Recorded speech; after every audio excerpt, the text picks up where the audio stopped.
छात्रों, हमने पृथ्वी इस पाठ के पहले भाग में देखा कि पृथ्वी का जन्म कैसे और किन परिस्थितियों में हुआ। यह वह पत्र के द्वारा अपने बेटे मानव को बता रही है। आगे हम देखेंगे वह क्या कह रही है। वस्तुतः मैं एक ऐसा अनोखा ग्रह हूँ जिसके अधिकाधिक भाग में जल ही जल है। मेरे चारों ओर वायुमंडल है। मेरा तापमान मानव जीवन के लिए अनुकूल एवं पोषक है।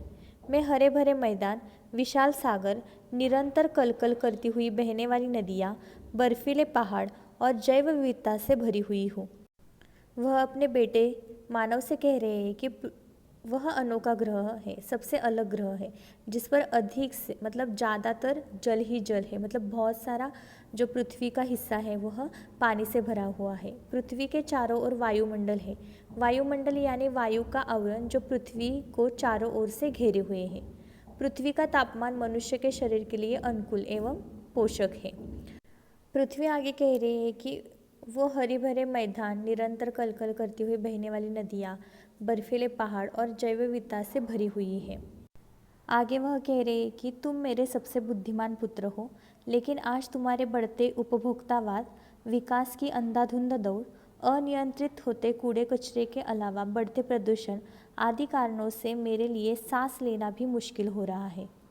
इसलिए तुम्हें प्रयत्नशील रहना चाहिए कि मैं जीवन के हजारों रंगों के लिए सदा हंसती खिलखिलाती रहूं। आखिर मैं रहूंगी तभी तो तुम्हारी सांस चलती रहेगी ना।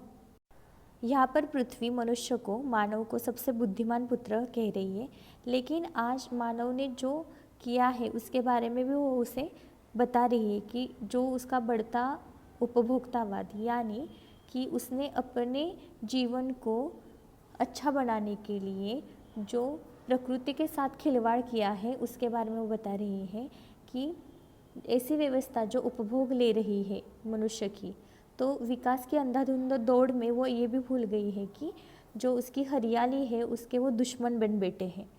जो अनियंत्रित कूड़ा कचरा है जिस पर नियंत्रण नहीं, वो इधर उधर फैला हुआ है। इसके कारण प्रदूषण बढ़ गया है और पृथ्वी का सांस लेना भी मुश्किल हो रहा है। तो वह मनुष्य से कह रहे हैं कि तुम्हें हमेशा प्रयत्नशील रहना चाहिए।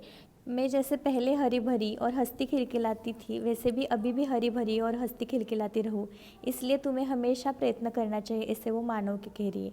क्योंकि अगर पृथ्वी रहेगी तो हम भी सभी हमारी सांस लेते रहेंगे, हम जीवित रहेंगे, ऐसा पृथ्वी अपने बेटे को बता रही है। और नीचे वह लिख रही है, तुम्हारी माँ पृथ्वी।